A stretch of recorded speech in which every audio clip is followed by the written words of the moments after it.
Makosso, viens à Bamako. Je suis à Bamako ici. Moi, je ne viens pas à Abidjan. Hein, parce que je sais que si je vais à Abidjan, Ouattara va me tuer. Comme toi, tu es courageux. Tu dis que toi, tu aimes le Mali maintenant. Viens. Nous, on ne tue pas ici. Hein, mais tu seras le 50e Watner. Et tu seras au frais. Parce que tes œuvres sont documentées. Et les autorités maliennes savent le rôle que tu joues aux côtés des Ouattara ayant renié Sendou pour déstabiliser l'Afrique. Un homme averti en vaut deux. Mais comme toi, tu es un gnome, pas un homme, un gnome, c'est-à-dire un individu spirituellement rabougri. Ce que je t'ai dit là, si c'est bien entré dans ton oreille droite, bouche bien ton oreille gauche pour que ça reste au centre de ton crâne et que ça excite un tant soit peu cette glande qui chez toi a presque disparu, la glande pinéale. Laisse ce que je t'ai dit toucher un tant soit peu ta glande pinéale pour de nouveau te donner un début de cohérence. En attendant, palabre est doux. C'est toi qui as commencé. Mon nom dans ta bouche là, c'est toi qui as mis. Ce monsieur devrait être emprisonné. Car régulièrement, il a été fait état de bastonnade mortelle administrée par cet homme à sa femme aujourd'hui dans la tombe. Alassane Ouattara est un hébergeur de féminicide. Alassane Ouattara cautionne le mépris des femmes. Makosso est l'incarnation du mépris de nos mères, du mépris de nos épouses, du mépris de nos filles et de nos sœurs. Il ne peut pas être un pasteur. Un homme qui tabasse sa femme ne peut pas être un pasteur. Un homme qui blesse sa femme ne peut pas être un pasteur. Car la loi fondamentale du christianisme est celle de l'amour du prochain. Et elle commence par le respect de l'intégrité physique des personnes. Si tu n'aimes pas mon corps, tu ne peux pas aimer mon âme. Si tu ne respectes pas mon corps, tu ne peux pas respecter mon âme. Je vous donne des critères élémentaires pour que vous vous rendiez d'abord compte que il usurpe, il salit, il dégrade la notion pastorale. Quand le créateur du christianisme, le prophète nazaréen de Judée, fondait sa secte, car le christianisme est une secte qui a prospéré. C'est l'une des nombreuses sectes juives qui a prospéré. C'est ça le christianisme. Le Christ était juif, le Christ n'était pas chrétien. Sur quoi Jésus de Nazareth a-t-il prospéré? En ceci qu'il a énoncé un commandement qui transcende. Un commandement qui transcende les barrières ethniques, les barrières nationales, qui transcende les barrières des puissances. Un commandement qui est l'expression de la volonté du maître créateur des êtres, qui donne et accorde à tous une place dans l'existence. Le commandement d'amour. À ceci, on vous reconnaîtra que vous vous aimiez les uns les autres comme Dieu vous a aimé. Makosso a été incapable d'être un pasteur exemplaire. C'est un pasteur voyou. Donc c'est pas un pasteur. C'est un pasteur violent. Donc c'est pas un pasteur. C'est un pasteur grossier. Donc c'est pas un pasteur. Ça suffit. Ne l'appelez plus jamais pasteur. Appelez-le imposteur. Pasteur, non. Imposteur, oui. Car de lui, Makosso, on ne voit rien qui reflète la vertu fondamentale du christianisme, la vertu de la charité d'amour, la vertu de bienveillance. On va plus loin. Essayons de voir le fonctionnement psychologique du personnage. Une fois que nous l'avons débarrassé de l'illusion d'être pasteur, il ne l'est pas, c'est un imposteur. Comment Makosso fonctionne-t-il? Je vous invite d'abord à une analyse de son comportement non verbal. Tout dans l'expression de Makosso transpire la violence. Son corps est saccadé, c'est un corps convulsif, il convulse quand il parle. Il est comme ça. C'est comme ça qu'il est quand il parle. Pourquoi Makosso a-t-il un corps saccadé? Pourquoi a-t-il un corps immaîtrisé. Pourquoi est-ce qu'il ne tient pas en place? Parce que Makosso est dirigé par ses pulsions. Il est dirigé par le bas.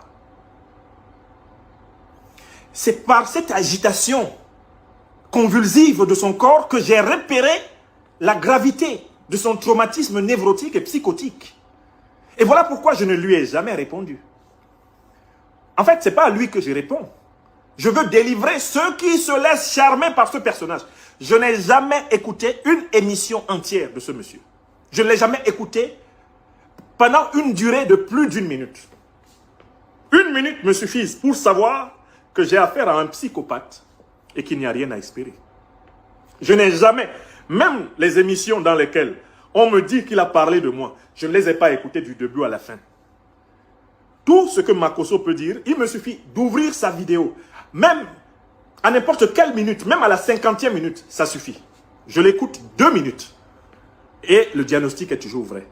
Makosso n'est pas maître de son corps. Parce qu'il est dirigé par le bas. Il est dirigé par ses gonades. C'est un individu spermatique. Makosso n'est pas maître de son corps puisqu'il a vendu son âme à l'argent. L'argent qui est le symbole de la possession de la matière. Makosso a vendu son âme à la possession des choses. Donc lui-même est un individu chose. Un individu chosifié. C'est un individu objectal. C'est un objet ambulant, Makosso. Son Dieu, c'est le billet de banque. Son Dieu, c'est l'apparence. Son Dieu, c'est la grâce des puissants de l'heure. Il vit de tout ce qu'il peut capter par, eh bien, sa veulerie, sa grossièreté, sa méchanceté. Avec sa veulerie, sa grossièreté et sa méchanceté, Makosso a constitué un fonds de commerce qui est financé par les arrogants usurpateurs de la Côte d'Ivoire. Et voilà l'un des individus qui croit pouvoir briller devant l'opinion en montrant souvent qu'il possède beaucoup d'argent. Vous trouverez des tas de vidéos de l'individu avec des billets de banque en train de faroter. Un pasteur qui farote. Est-ce que c'est un pasteur? C'est un adorateur du veau d'or. C'est un individu qui est vendu à la matière. Makosso n'a pas d'âme. L'âme de Makosso a été vendue pour le plat de lentilles des billets de banque. Il s'ensuit que l'individu, pour exister, a besoin en permanence d'aller plus loin dans la grossièreté. Pour exister, il a besoin en permanence de dire quelque chose de plus pervers, quelque chose de plus grave, quelque chose de plus bas, de plus vilain que tout ce qui a déjà été dit. Parce que Alassane Dramane Ouattara a une échelle de valeur qui est l'inverse de l'échelle des valeurs normales. La promotion dans le système Ouattara se fait à proportion des méchancetés exécutées pour le compte des Ouattara. Je recommence. Le mode de promotion dans le système Ouattara est à l'inverse du mode de promotion dans un système vertueux. Ouattara te promotionne dans son système si tu commets les vices les plus élevés pour lui. Et Makosso, qui a compris que c'est comme ça que ça fonctionne en Ouattari, a décidé d'investir sa vie dans le développement du vice, la promotion du vice. En fait, c'est le seul ministère non officiel d'Alassane Ouattara qui est détenu par cet individu de Makosso. Ministère de la promotion du vice. C'est Makosso. Makosso est ministre de Ouattara. Mais il est ministre des ténèbres. Il est ministre caché. Il est le ministre du démon. Il est le ministre du service de tout ce qui est bas. Il travaille sur tout ce qui est testiculaire. Il travaille sur tout ce qui est vaginal. Il travaille sur tout ce qui est portaportique. Il travaille sur tout ce qui est anal. Il travaille sur tout ce qui est apparence, flatterie, quantité de biais. C'est un individu farotant. Tout est farotant en lui. Il farote du plus petit cheveu de sa calvitie évoluée au plus dernier bout de son orteil au pied. Voilà l'individu. Il s'ensuit que Makosso ne peut être restauré qu'au prix d'un double exorcisme. D'abord un traitement psychologique pour lui réapprendre les normes élémentaires de la vie sociétale. Et pour cela, ce sont nos collègues, les psychosociologues, les psychopathologues, les psychiatres, les cliniciens qui doivent s'emparer de cet homme. Si un changement politique avait lieu en Côte d'Ivoire, Makosso, auteur de féminicide, de coups et blessures récurrents contre une femme qui en est décédée, Makosso serait arrêté. Dans une Côte d'Ivoire normale, Makosso, KKB, il serait menotté et en prison. C'est la première chose. La Côte d'Ivoire change, Makosso, tu vas en prison. Pour tous les coups que tu as portés à la femme qui est descendue en terre. Et tu as été couvert par Ouattara. Parce que tu es un mercenaire de Watner. Rien que pour ça, Makosso. Dès que Ouattara n'est plus au pouvoir, toi-même va à la Maka. Cherche ta direction pour aller à la Maka. Parce que tu es un féminicide.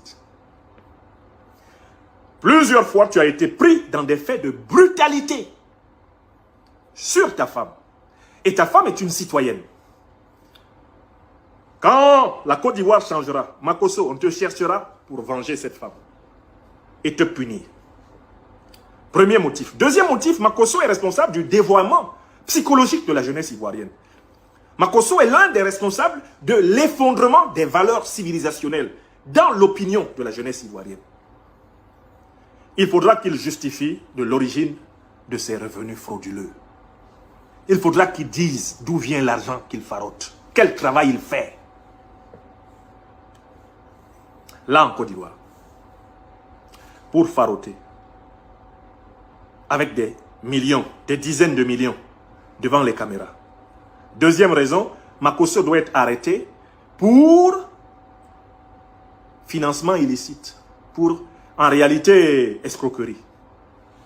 Et quand je lis un peu son histoire, je me rends compte que même dans l'histoire de l'église ivoirienne, l'homme a défrayé la chronique dès le départ par des actes d'escroquerie. Il est cité dans de nombreuses histoires d'escroquerie, comme notamment l'escroquerie de pèlerins chrétiens. Et il a été protégé de la prison, une fois de plus, par ses relations avec ce pouvoir corrompu de Ouattara. N'est-ce pas?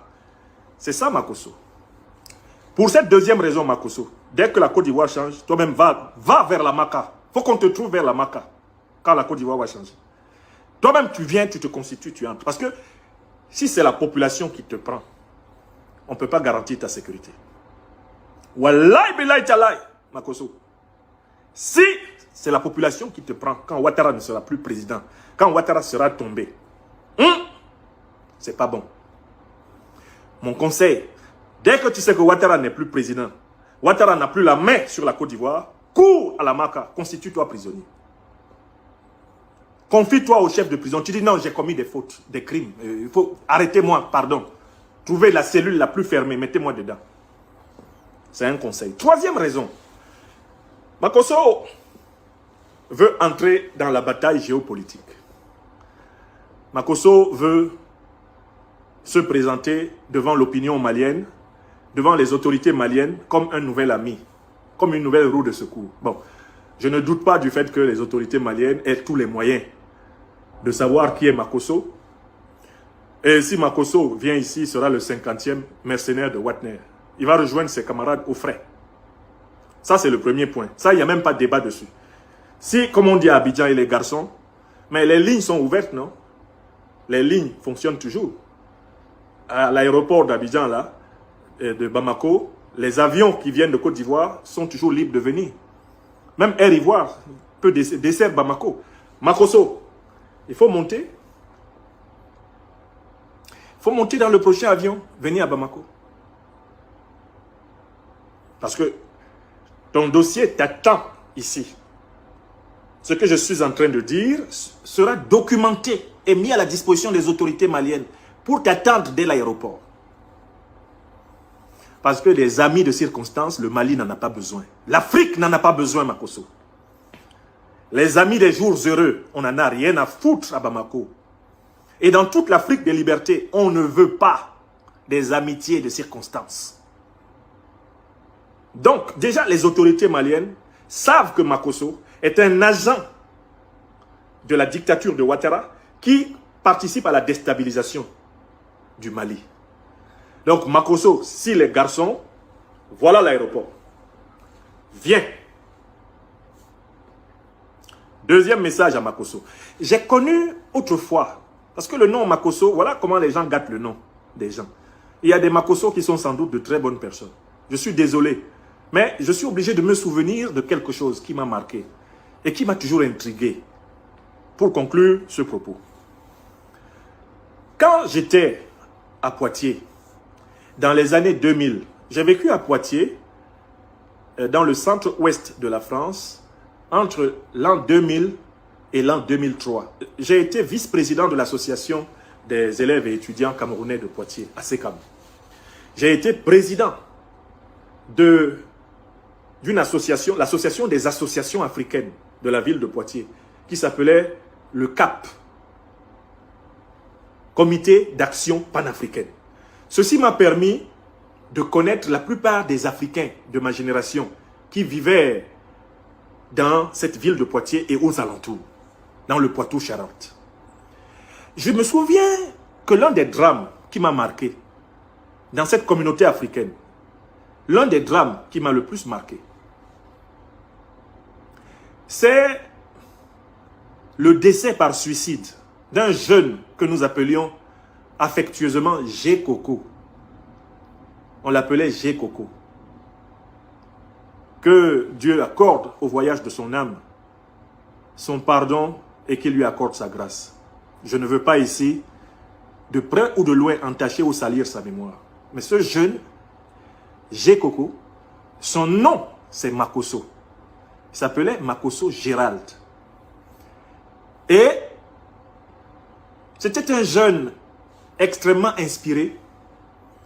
Et à un moment donné, il a fait, on ne s'en est pas rendu compte, nous-mêmes qui vivions en cité universitaire, avec ce jeune-là, on ne s'est pas rendu compte. Il était un peu délirant, comme celui-là, comme l'autre Makosso là, dont je parle. Le jeune, à un moment donné, était un peu délirant. Il disait des phrases, on avait du mal à comprendre le lien qu'il y avait entre ces phrases. Et un jour, il y a un endroit tristement célèbre à Poitiers, à la gare de Poitiers, un endroit où il y a un pont qui passe au-dessus de la gare et qui passe au-dessus de la ligne de TGV. Un jour, on apprend que G. Coco, Makosso, est allé. Il est allé sur le pont et il s'est jeté sur la voie ferrée exactement au moment où passait le TGV Paris-Poitiers. L'enfant fut broyé. Voilà le dernier souvenir de quelqu'un qui s'appelle Makosso que j'avais dans ma tête. Donc quand j'ai vu l'agité du bocal de soi-disant pasteur Makosso sur les réseaux sociaux, ma mémoire a immédiatement établi une connexion entre ce Makosso et l'autre. Et aujourd'hui, j'ai le sentiment qu'un jour, si on n'aide pas ce prétendu pasteur à se soigner, il va se suicider. Je crains beaucoup. J'ai peur pour lui.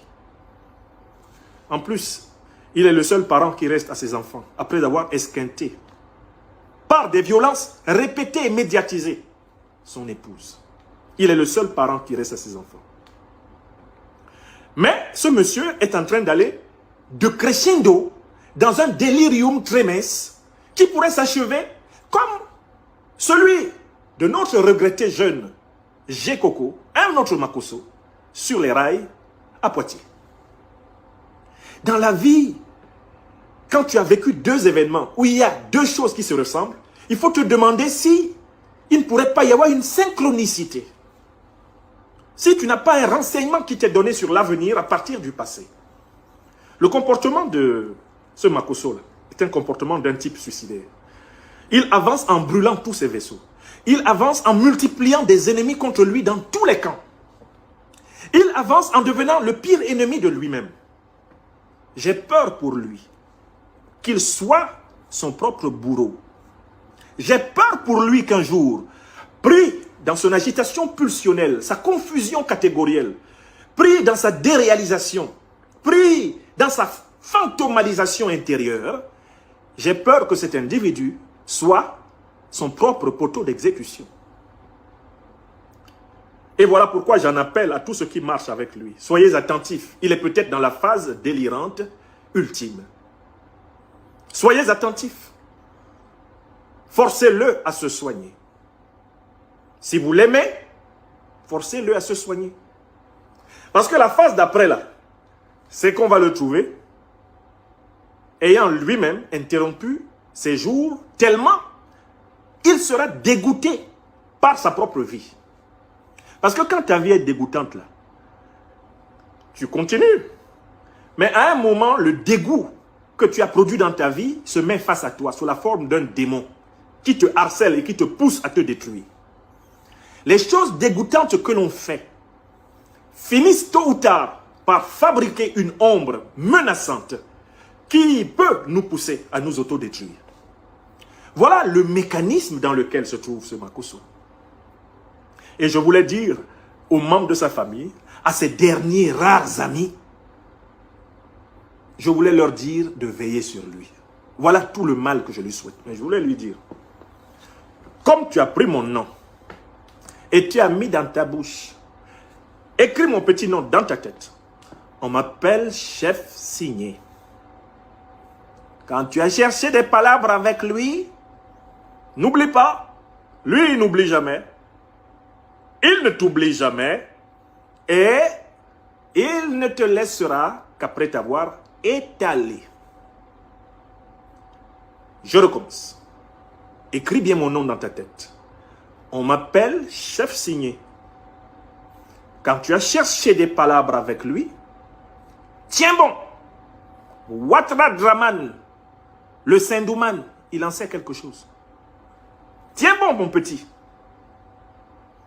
Tu n'es ni pasteur, tu n'as pas la culture intellectuelle nécessaire pour faire de l'analyse politique. Tu n'es utile à rien ni à personne.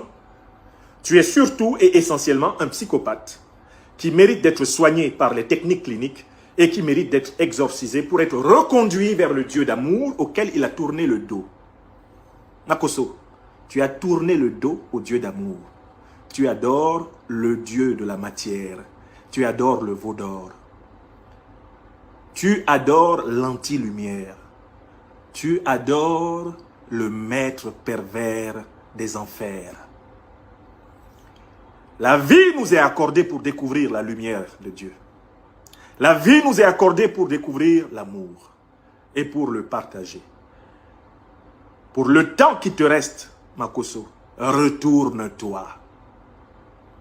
Calme-toi. Demande pardon. Non pas au monde, mais demande pardon à ton Créateur, à notre Créateur.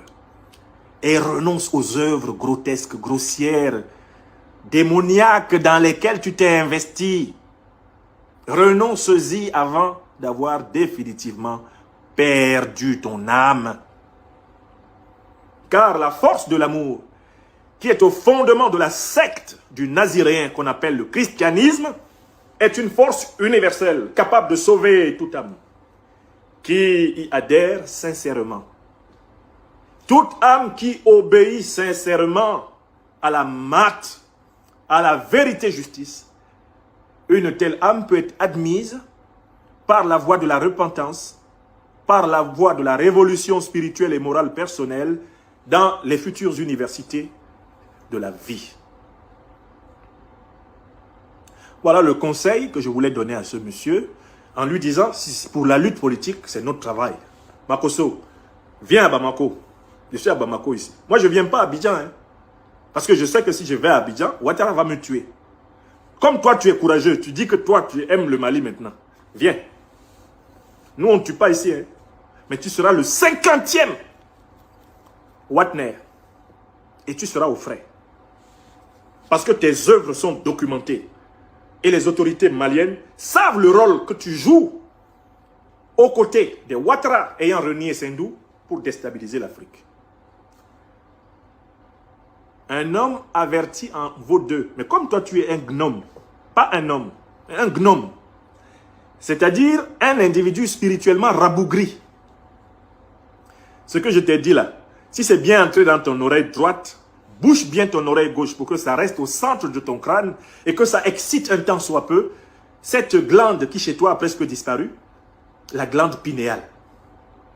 Laisse ce que je t'ai dit toucher un tant soit peu ta glande pinéale pour de nouveau te donner un début de cohérence. En attendant, Palabre est doux. C'est toi qui as commencé. Mon nom dans ta bouche là, c'est toi qui as mis. Comme dit Alassane Ouattara, faites-moi confiance. Non, non, non, non, non. On va s'occuper de toi, mon petit. Hein? Faites-moi confiance. C'est pas Ado qui dit ça. Vous pensiez que c'est vous qui alliez mélanger toute l'Afrique de l'Ouest. Vous alliez déstabiliser le Mali cadeau, hein, pédaler le Burkina. Hein? Ouattara il avait dit qu'il voulait être empereur. On a compris. C'est pour ça qu'il a infiltré des mercenaires partout. Parce qu'il veut implanter des régimes qui sont soumis à sa personne. Puisque son rêve, I think I would have been an emperor. An emperor. Tu ne seras pas empereur, Ouattara. Tu ne seras pas empereur. Tu descendras du pouvoir avant de l'avoir été. Et sans jamais l'avoir été, Ouattara. Car tu es un ennemi du peuple de Côte d'Ivoire, un ennemi du peuple malien, et tu es un ennemi de l'Afrique. C'est cela qui est ça. Et ce ne sont pas les recommandations, les missions données à Makosso qui y changeront quelque chose. Nous le tenons, le petit. Le petit excité du bocal. L'énergumène du psychopathe. Nous le tenons. Et nous avons mis à la disposition de l'opinion la compréhension scientifique du fonctionnement de ce scélérat. Puisse l'opinion en tirer tout le bénéfice. Mes chers amis, je vais m'arrêter là. Il est 15 h. Il est 15 h pratiquement, oui, à Bamako, au Mali. Une journée très arrosée. La terre du Mali reçoit la grâce de l'eau du ciel. Et n'oubliez pas nos